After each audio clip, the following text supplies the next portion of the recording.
Comment en êtes-vous à faire le métier d'historien? Comment je suis arrivé à faire le métier d'historien? Ça s'est fait au fur et à mesure. On ne naît pas en se disant je vais devenir historien. Je suis vraiment devenu historien, on pourrait dire, quand j'ai fait ma thèse. Moi, ce qui m'intéressait beaucoup, c'était aussi de savoir pourquoi et comment, en fait, il y avait certains jeunes Français qui avaient refusé de participer à la guerre d'Algérie. Et donc, pourquoi est-ce qu'ils...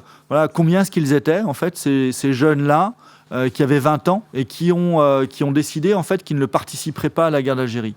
Et cette question-là, elle m'a taraudé un petit peu. On était au moment des années 90, en pleine guerre civile en Algérie. Et la question de la guerre d'Algérie, la première guerre d'Algérie, ressurgissait. Et c'est là que je me suis aperçu que, je connaissais mal cette guerre. Et donc, je me suis dit que c'était important pour moi, peut-être, justement, de travailler sur cette question-là pour mieux la connaître. Et c'est là que j'ai été rencontrer Benjamin Stora. Et je lui ai proposé, en fait, ce sujet de thèse. Et il a été intéressé par ce sujet. Donc, il a accepté de me suivre pour que je fasse ma thèse. Et c'est comme ça que je suis entré dans le métier d'historien, si on veut, à travers cette recherche, concrètement, à partir d'une question que je me suis posée et qui m'intéressait.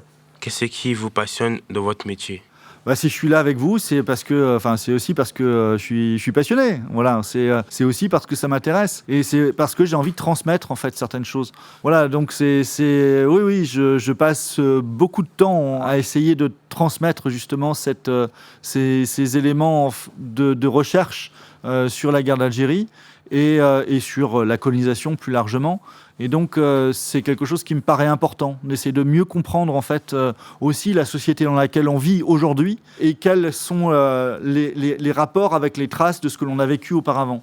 Et donc ça, c'est quelque chose qui est particulièrement important. On vit dans une société donc qui est plurielle, aux origines multiples et dans laquelle en fait l'histoire de la colonisation est un élément important. Or, en fait, dans l'écriture de l'histoire jusqu'à présent, on le voyait sous une forme en fait très simplement franco-française, et ça demande aujourd'hui en fait de repenser un petit peu toute notre histoire. Et c'est pour cela que je suis aussi entré dans ce métier d'historien, et c'est aussi une histoire qui me passionne parce que ça questionne notre société aujourd'hui. Comment trouvez-vous vos informations? Quelles sont vos sources? Et comment un historien ou une historienne cherche ces informations sur un fait historique? Donc un historien, pour son travail, en fait, il se base sur des archives, sur des sources. Donc on a différents types de sources. On a des archives qui sont publiques. Donc c'est par exemple produit par le chef de l'État, le gouvernement, des institutions en tant que telles. Donc ces archives-là, elles sont conservées notamment aux archives nationales. Voilà, à Pierrefitte-sur-Seine.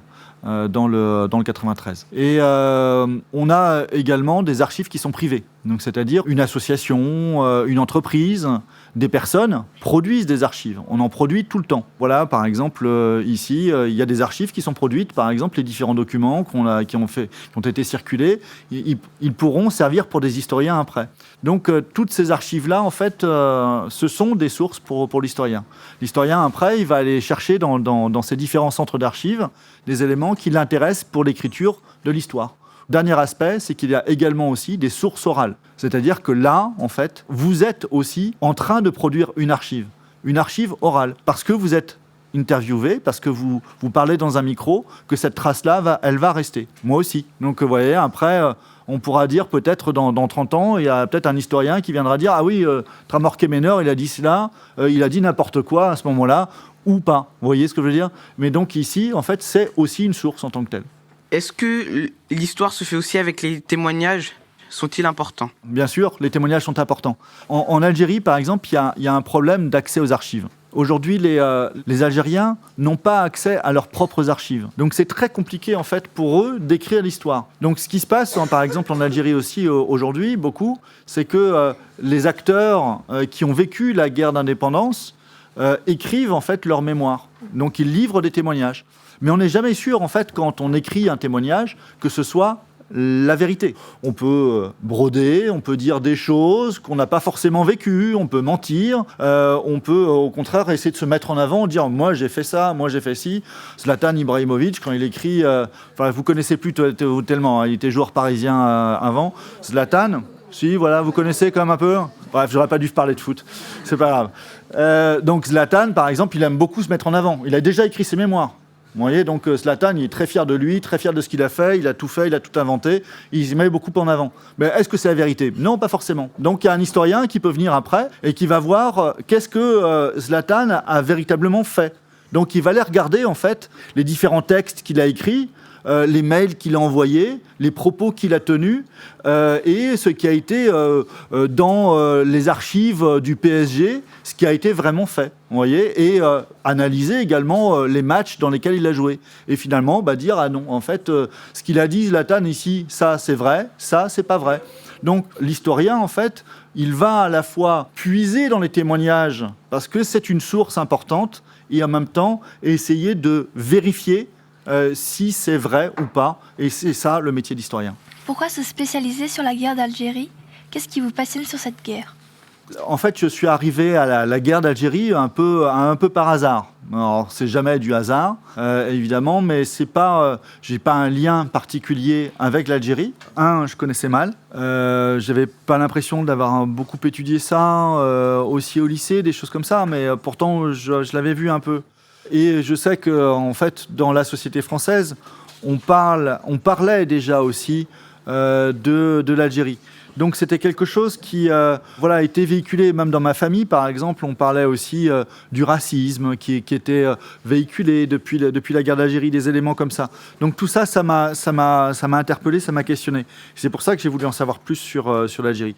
Les liens entre la France et l'Algérie sont très forts et parce que ça dure évidemment depuis la colonisation, depuis 1830, donc c'est déjà ancien. Mais et auparavant aussi, il y avait en fait des liens qui existaient, qui avaient été des liens de tension à un certain moment. Mais en fait, les éléments les plus anciens sont des éléments de rapprochement, notamment entre François Ier et Soliman le Magnifique. Soliman le Magnifique, c'était le dirigeant de l'Empire ottoman. Mais en fait, il y avait aussi justement à Alger des personnes qui étaient dépositaires aussi du pouvoir de l'Empire ottoman. Et donc, il y a eu ces liens forts qui existaient, de rapprochement, d'amitié même, qui ont fait que on a une relation qui dure depuis très longtemps et qui est aussi une relation forte, qui a été faite à la fois de haine et d'amitié très forte sur toute une longue période. Et nos deux peuples sont très liés aussi depuis la colonisation. Donc tout ça fait que finalement, dans la société française, je pense qu'il y a des liens privilégiés aussi avec l'Algérie qui font que ça a aussi suscité mon intérêt. Et cette question, comme je l'ai dit tout à l'heure, du refus de la guerre qui m'a interpellé. C'est comme ça que je me suis dit, comment est-ce qu'on peut finalement refuser la guerre, refuser une guerre ? Qu'est-ce qui s'est véritablement passé justement à ce moment-là ? Pas forcément au moment de la guerre d'Algérie, mais plus largement, comment est-ce qu'on peut refuser une guerre ? C'était un petit peu ce qui m'interpellait. Et c'était au moment où, en fait, en Algérie, il y avait une guerre civile. Dans cette guerre civile, il y a eu 150 000 morts à peu près.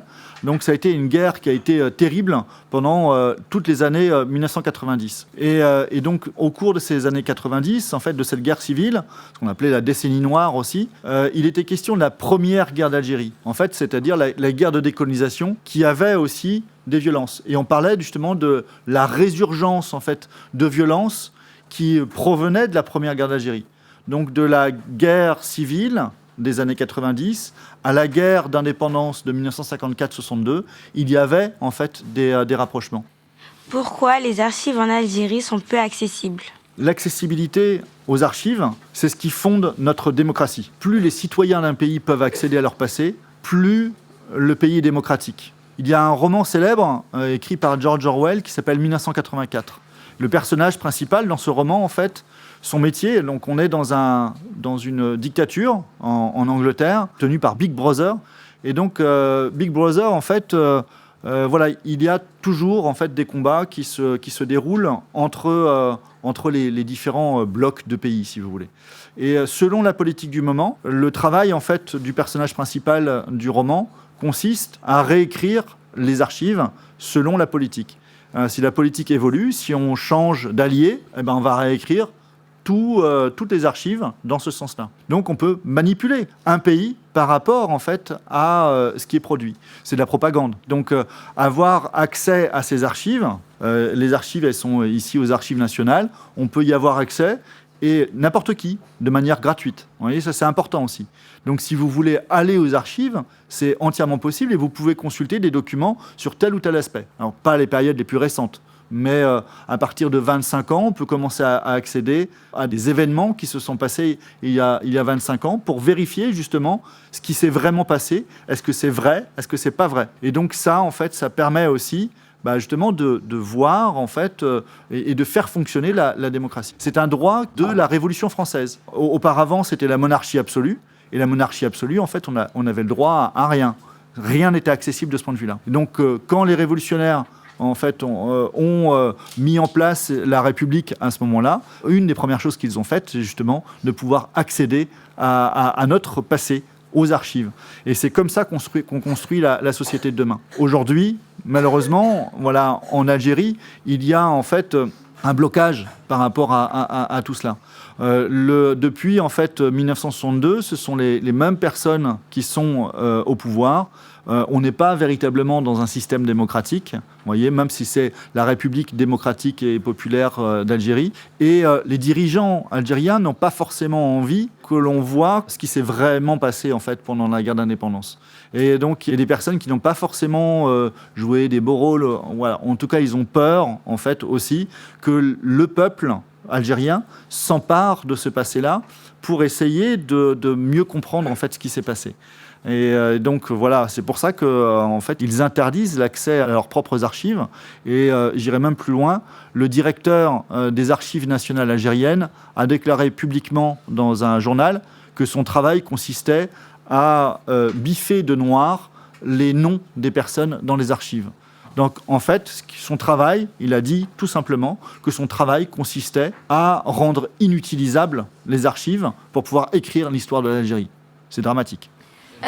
Ça touche combien un historien? Enfin, la moyenne. C'est important pour notre avenir, monsieur. Bon, généralement, on pourrait dire que ça, voilà, c'est pas forcément un métier qui rapporte. Hein. C'est pas les superstars. Un historien, c'est un prof. Voilà, c'est un prof. Et un historien, ça peut être aussi ça peut être un chercheur et à l'université, donc ça touche à un peu plus qu'un prof. Ça gagne combien un prof? Je ne peux pas m'appesantir sur la question. Après, tout dépend qu'est-ce qu'on met par historien. Parce que certaines personnes se disent historiennes. Ils peuvent gagner beaucoup d'argent avec ça, mais en fait, n'en sont pas. Ils sont passionnés d'histoire, ils sont tout ce que vous voulez, mais ce ne sont pas forcément des historiens. Ça peut être des présentateurs télé, par exemple, hein, ou d'autres présentateurs. Stéphane Bern, voilà, par exemple, pour un des plus connus. Donc lui, il gagne beaucoup d'argent. Il gagne beaucoup d'argent, lui. Aujourd'hui, il y a plein de manières de faire de l'histoire aussi. Vous voyez, par exemple, un autre qui, je ne sais pas s'il gagne beaucoup d'argent, mais en tout cas, ça marche plutôt pas trop mal pour lui. C'est un YouTuber qui s'appelle Nota Bene, par exemple. Et qui fait sur YouTube, il fait des petites vidéos où il explique justement certains éléments de l'histoire. Donc en fait, il y a et des historiens. Moi, je suis aussi écrivain en fait. Donc c'est à la fois une histoire de passion, et puis après, il faut essayer de se débrouiller aussi et de vivre avec ça. Donc en participant à des livres, à des films, des documentaires, ce que j'ai fait aussi. Enfin bref, plein d'éléments comme ça. On essaye de vivre avec ça. Merci. Je vous en prie.